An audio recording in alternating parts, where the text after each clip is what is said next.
اب یہ قبر میں جائیں گے نا تو سارا یہ بریلوی دیوبندی اہل حدیث شیعہ ختم ہو جائے گا. جو میں یہ بتانا چاہ رہا تھا, یہ چوتھا سوال امپورٹنٹ, اور پہلے 3 سوال بھی, لیکن آج تک ہم نے کبھی غور نہیں کیا. صحیح بخاری اور صحیح مسلم کی متفق علیہ حدیث ہے کتاب الجنائز چیپٹر میں کہ قبر میں 4 سوالات کیے جائیں گے. 4 کا عدد موجود نہیں, لیکن سوال جو بتائے گے وہ میں گن کے بتا رہا ہوں 4 ہے کہ قبر میں یہ سوال ہوں گے. پہلا سوال ہوگا مر ربو کا, بتا تیرا رب کون ہے. دوسرا سوال ہوگا ما دینوں کا, تیرا دین کیا ہے. تو کیا خیال ہے کہ بریلوی دیوبندی اہل حدیث شیعہ یہ جواب دیا جائے گا یا کہا جائے گا دین الاسلام, میرا دین اسلام ہے.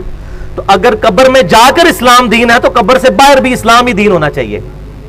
ان مولویوں کو چھوڑو, ان شیخ الحدیث, شیخ القرآن اور مفتی اعظم اور فلانا اعظم, ان کو چھوڑو, انہوں نے اپنی قبروں میں جانا ہے, پتہ نہیں ان کے ساتھ کیا ہو رہا ہوگا. ہم تو اس کتاب کے پابند ہیں, سیدھی سی بات ہے. وہ اپنے اعمال اپنے ساتھ لے گئے, ہم کسی کے پابند نہیں ہیں. ہمیں ہمارے محبوب صلی اللہ علیہ وسلم بتا گئے ہیں کہ مومن جو ہے جواب دے گا میرا دین اسلام ہے. اب ہمارے حساب سے تو ایک تیسرا سوال بھی ہونا چاہیے تھا کہ تمہارا مسلک کیا ہے. اور جی اسلام تو سارے کہتے ہیں, مسلمان تو سارے کہتے ہیں. اگر ہم اہل حدیث اور دیوبند اور بریلوی اور شیعہ نہیں لکھیں گے تو فرق کیسے پتہ چلے گا. تو پھر اللہ تعالیٰ کو بھی چاہیے کہ فرشتوں کے ایک سوال ساتھ یہ بھی لگا لو اس کے ذیل میں, ایک جز نمبر 1 کہ دین تو بتا دیا, آپ بتائیں آپ کا مسلک کیا ہے. تو یہ مولویوں کے سارے ڈکوسلے ختم ہو جائیں گے جو ادھر انہوں نے مسجدوں کے باہر یہ مسلمانوں میں تفرقے ڈالے ہوئے ہیں. الحمدللہ اس وقت دنیا میں کئی مسلمان ملک ہیں جہاں پہ یہ تفرقہ نہیں ہے. ملیشیا کے اندر کسی مسجد کے باہر بریلوی دیوبندی اہل حدیث شیعہ نہیں لکھا ہوتا. سعودی عرب کے باہر مسجدوں کے باہر کسی مسجد کے سوائے اس کے نام کے, مسجد سیدنا ابو بکر, مسجد سیدنا علی, مسجد سیدنا امام بخاری, یہ اس طرح نام ہے, لیکن کسی مکتبہ فکر کا نام نہیں لکھا ہوا.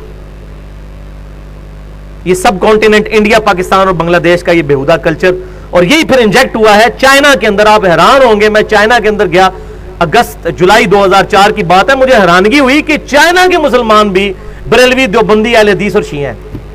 حالانکہ ان بیچاروں کو پتہ ہی نہیں کہ بریلوی کیا چیز ہے, دیوبند کیا چیز ہے, اہل حدیث کیا چیز ہے, شیعہ کس چیز کا نام ہے. انڈیا کے شہر ہیں بریلی اور دیوبند. تو اس سے مجھے اندازہ ہوا کہ جتنی بیماری انڈیا پاکستان کے اندر ہے یہ پھر ایکسپورٹ ہو جاتی ہے دنیا کے باقی مسلمان ملکوں کے اندر. اس اعتبار سے یہ واقعی گمراہی کا قلعہ ہے ہمارا ملک بنا ہوا اس وقت. کہ جتنی گمراہی ہیں یہی باہر جاتی ہیں, ایکسپورٹ ہوتی ہیں. اچھی چیز تو بڑی مشکل سے, اب شکر ہے حق کی آواز یوٹیوب کے ذریعے پہنچنا شروع ہوئی ہے, ورنہ چینلز پہ تو کوئی بات ہی نہیں ہمارے جیسے لوگوں کو کرنے دیتا. اللہ اکبر. تیسرا سوال ہوگا ما کنت تقول فی حق ھذا الرجل, اس مرد کے بارے میں تو دنیا میں کیا کہا کرتا تھا, کیا عقیدہ تھا. یعنی نبی صلی اللہ علیہ وسلم کے بارے میں سوال ہوگا. ترمذی کے الفاظ ہیں من نبیوں کا, تیرا نبی کون ہے. تو دونوں سوال ٹھیک ہیں. اس میں جو کہتے ہیں کہ قبر میں نبی صلی اللہ علیہ وسلم آ جائیں گے, ایسی بات نہیں ہے, کیونکہ مسند امام احمد میں ایک حدیث موجود ہے. وہ شخص پھر پوچھے گا کہ آپ کس مرد کے بارے میں مجھ سے پوچھ رہے ہیں. تو فرشتہ کہے گا الذی بعث فیکم, اس شخص کے بارے میں جس کو اللہ نے تم میں نبی بنا کر مبعوث کیا تھا. پھر کہے گا مومن ہوا محمد رسول اللہ, وہ تو اللہ کے رسول محمد تھے صلی اللہ علیہ وسلم. اس میں جتنی وہ چیما گوئیاں ہوتی ہیں وہ میں نے مسئلہ نمبر 7 کے نام سے حاضر و ناظر سے متعلق فرقہ وارانہ نظریات کا تحقیقی جائزہ, اس میں نے ڈیٹیل کے ساتھ اس چیز کو ایڈریس کیا. آج محل نہیں ہے, جس کو شوق ہو وہ دیکھ سکتا ہے. تیسرا سوال ہوگا کہ اس شخص کے بارے میں تو کیا کہا کرتا تھا, یا یہ سوال ہوگا کہ تیرا نبی کون ہے. اب ان 3 سوالوں کے بعد ایک چوتھا سوال ہے.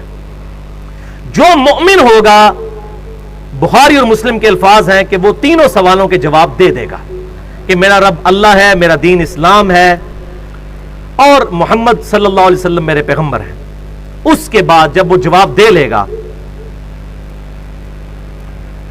تو جو مؤمن ہوگا, اس کے بارے میں مسند امام احمد میں انٹرنیشنل نمبرنگ کے مطابق 18733 نمبر, اور سنن ابی داؤد کے اندر 3212 اور 4753, یہ 2 حدیثیں سنن ابی داؤد میں.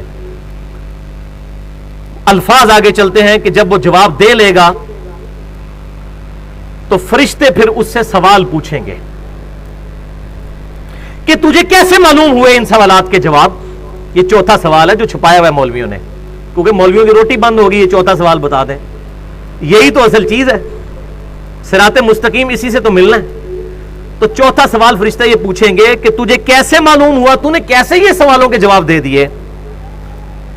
تو وہ مومن کہے گا میں نے کتاب اللہ پڑھی تھی تو میں نے اس کتاب کی تصدیق کی اور میں ایمان لے کر آیا۔ میں نے کیا چیز پڑھی تھی؟ کتاب اللہ۔ اور انڈیا، پاکستان اور بنگلہ دیش کا مولوی کہتا ہے قرآن و سنت ڈائریکٹ نہ پڑھنا، گمراہ ہو جاؤ گے۔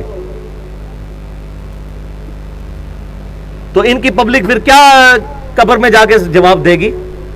قرآن جس نے پڑھا ہوگا نا، اب پتہ چل گیا کہ کس مومن نے، کون مومن ہے جس نے قبر کے اندر جا کے سوالوں کے جواب دینے ہیں، جس نے پوری زندگی قرآن پاک کو سوائے سورہ یاسین اور سورہ ملک کے، وہ بھی بغیر ترجمے کے پڑھنے کے علاوہ اس کی کوئی اہمیت نہیں سمجھی۔ اس نے خواہ کہنا ہے کہ میں نے کتاب اللہ پڑھی تھی تو تصدیق کی، خار تصدیق کی، اس کو تو پتہ ہی نہیں کتاب اللہ کے اندر کیا لکھا ہوا ہے۔ اتنے جھوٹ چل جان گے، کب فرشتہ نے تو نہیں جھوٹ بولیا جا سکتا، فرشتہ نے بولو گے اللہ انہوں دس دے گا، اللہ تعالیٰ بتا دے گا، فرشتوں کے ساتھ تو کوئی غلط بیان ہی نہیں کر سکتا۔ اور بخاری اور مسلم کے الفاظ اسی حدیث میں ہے کہ آپ صلی اللہ علیہ وسلم نے اس کے بعد سورہ ابراہیم جو سورت نمبر ہے 14،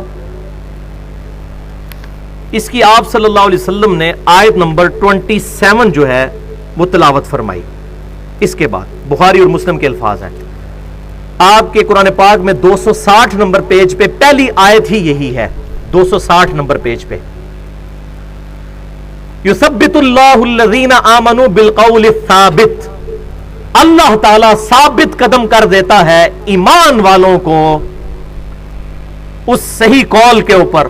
صحیح قول کون سا؟ کہ میرا رب اللہ ہے، میرا دین اسلام ہے، اور میرے پروفٹ آپ صلی اللہ علیہ وسلم ہے، فی الحیات دنیا، اس دنیا کی زندگی میں بھی، وفی الآخرہ، اور آخرت کی زندگی میں بھی، اور آخرت کی پہلی منزل قبر ہے، صحیح مسلم کی حدیث ہے، جو مر گیا اس کی آخرت شروع ہو گئی۔ وَيُضِلُّ اللَّهُ الظَّالِمِينَ، اور اللہ تعالیٰ ظالموں کو گمراہ کر دیتا ہے۔